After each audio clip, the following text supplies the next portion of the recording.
के हथियार लूटेगा America, Trump Putin का सीक्रेट प्लान। 4 साल से चल रही जंग में ऐसा पहली बार होगा जब यूक्रेन के साथ साथ नेटो और यूरोप की सैन्य ताकत को जबरदस्त झटका लग सकता है। राष्ट्रपति ट्रंप के इरादे नेटो और यूक्रेन की सैन्य ताकत और क्षमता को लेकर बेहद नकारात्मक हैं, या यूं कहें कि बेहद खतरनाक इरादे हैं। खबर पर यकीन करना मुश्किल है, लेकिन ऐसा लगता है कि ट्रंप अब पुतिन को जहां एक तरफ यूक्रेन युद्ध का विजेता बनाने जा रहे हैं, तो वहीं दूसरी तरफ ट्रंप नेटो और यूरोप की सैन्य ताकत पर पूरी तरह से कब्जा करना चाहते हैं। ये कोई हवाई खबर नहीं, बल्कि ब्रिटेन के प्रमुख दैनिक अखबार द गार्डियन ने पुख्ता सूत्रों के हवाले से खबर छापी है। हम आपको पूरी खबर फुल डिटेल के साथ बताएंगे और साथ ही साथ ये भी बताएंगे कि क्यों साल 2027 तक अमेरिका नेटो और यूरोप की सैन्य ताकत को शून्य कर देना चाहता है।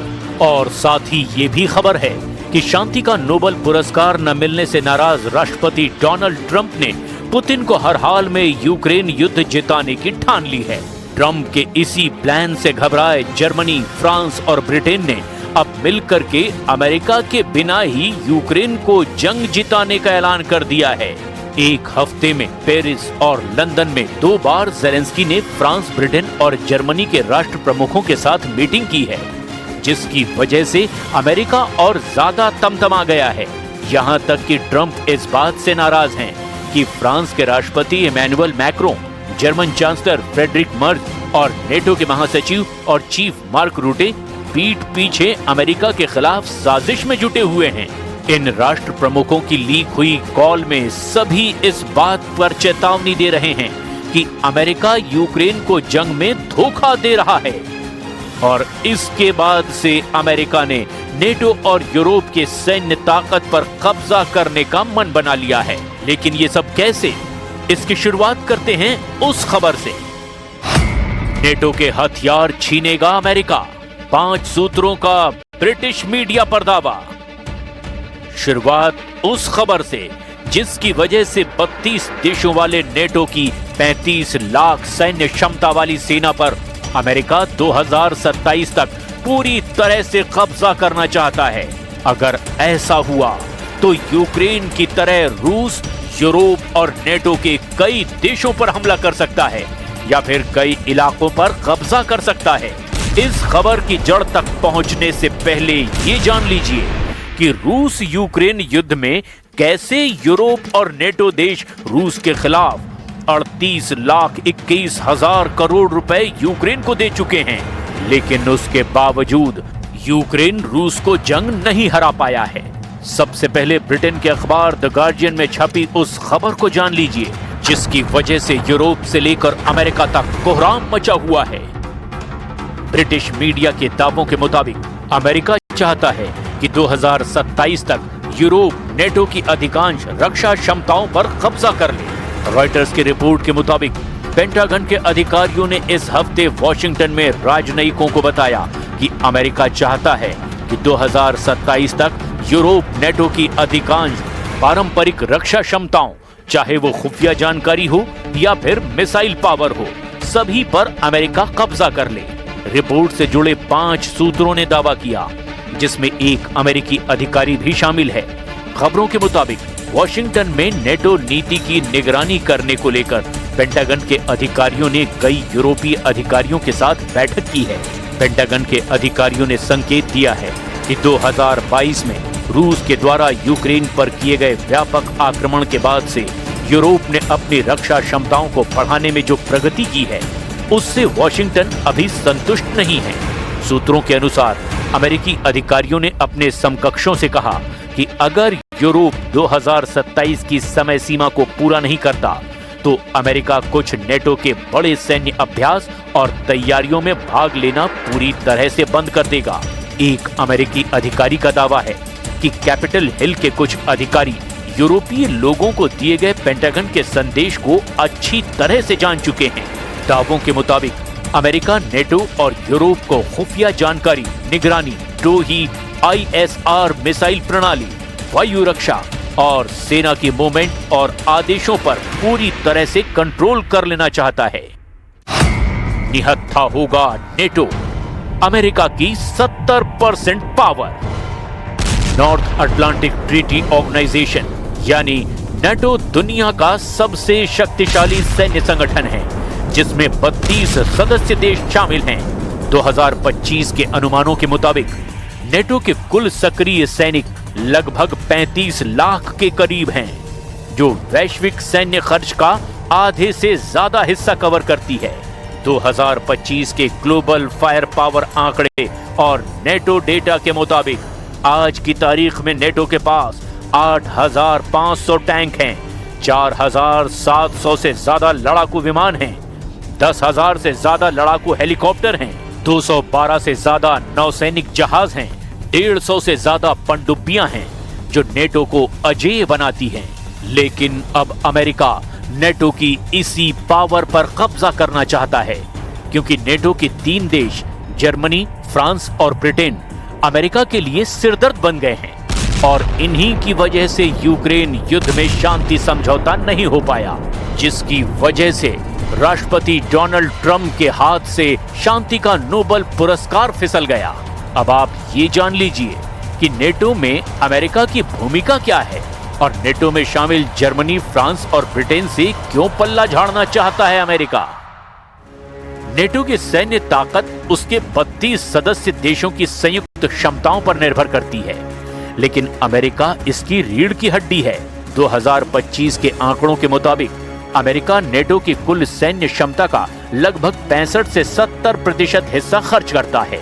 अमेरिका के बिना नेटो की क्षमता 30 से 40% कम हो जाएगी, खासकर लंबी दूरी के हमले। खुफिया मिशन में अमेरिका का कोई मुकाबला नहीं।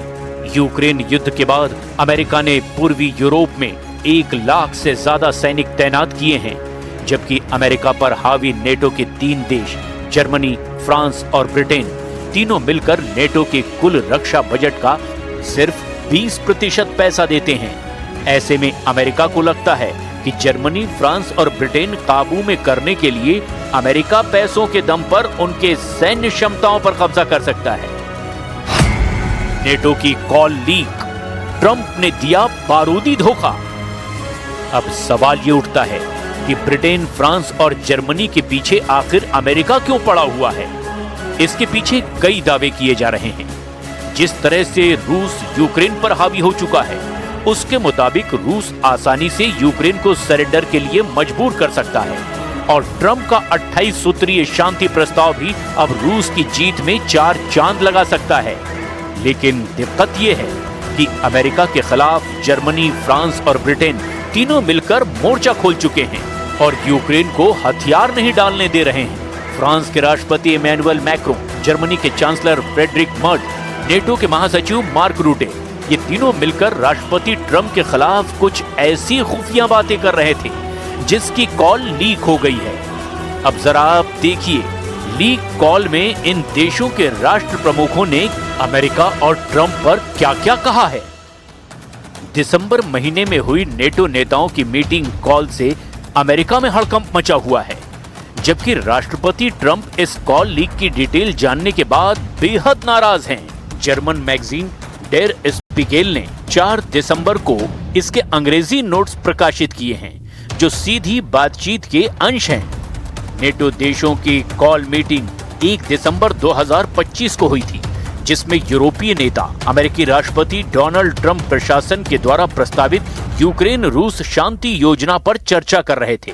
जर्मन मैगजीन डेर स्पीगेल की रिपोर्ट में दावा किया गया कि लीक कॉल में फ्रेंच राष्ट्रपति इमैनुअल मैक्रों ने चेतावनी दी कि अमेरिका यूक्रेन को धोखा दे सकता है, खासकर क्षेत्रीय मुद्दों पर बिना सुरक्षा गारंटी के। ये लीक कॉल नेटो में अमेरिका से तनाव को उजागर करती है, जहां यूरोपीय नेता ट्रंप के दूत जैसे स्टीव विटकॉफ और दामाद जेरेड कुशनर पर अविश्वास जाहिर कर रहे हैं। डेर स्पीगेल के मुताबिक नेटो की इस लीक कॉल में फ्रांस के राष्ट्रपति Emmanuel Macron, German chancellor Friedrich Merz, NATO के महासचिव मार्क रूटे, फिनलैंड के राष्ट्रपति अलेक्जेंडर स्टब, यूक्रेन के राष्ट्रपति व्लादिमीर ज़ेलेंस्की और ईयू की अध्यक्ष Ursula von der Leyen Poland के पीएम डोनाल्ड टस्क, इटली की पीएम जॉर्जिया मेलोनी, डेनमार्क की पीएम मेटे फेडरिक्सेन, नॉर्वे की पीएम जोनास गार स्टोरे और यूरोपीय परिषद अध्यक्ष एंटोनियो कोस्टा शामिल थे। फ्रांस के इमैनुअल मैक्रों ने कहा, अमेरिका क्षेत्रीय मुद्दों पर यूक्रेन को धोखा दे सकता है बिना सुरक्षित गारंटी के स्पष्टता के। जेलेंस्की के लिए बड़ा खतरा है। इमैनुअल मैक्रों ने ट्रंप की योजना को रूस समर्थक बताया। जर्मन चांसलर फ्रेडरिक मर्ज ने कहा, जेलेंस्की को आने वाले दिनों में बेहद सावधान रहना चाहिए। ट्रंप के अमेरिकी दूत विटकॉफ और कुशनर आप और हमारे साथ खेल खेल रहे हैं। फिनलैंड के राष्ट्रपति अलेक्जेंडर स्टब ने कहा, हम यूक्रेन और व्लादिमीर को इन लोगों के साथ अकेला नहीं छोड़ सकते। नेटो के महासचिव मार्क रूटे ने कहा, मैं अलेक्जेंडर से सहमत हूं, हमें व्लादिमीर की रक्षा करनी चाहिए। मार्क रूटे ने जेलेंस्की को संरक्षण की जरूरत पर जोर दिया।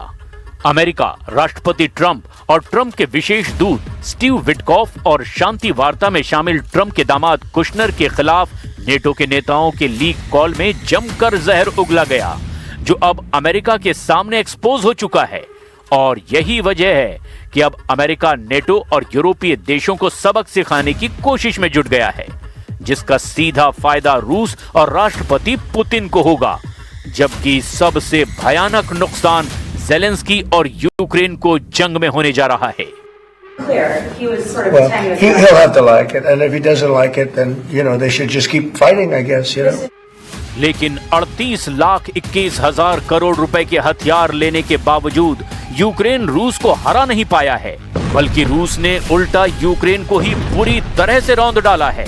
अब ऐसे हालात में अगर अमेरिका यूरोप और नेटो के हथियारों पर अपना कंट्रोल कर लेगा तो यूक्रेन को जंग कौन जिताएगा?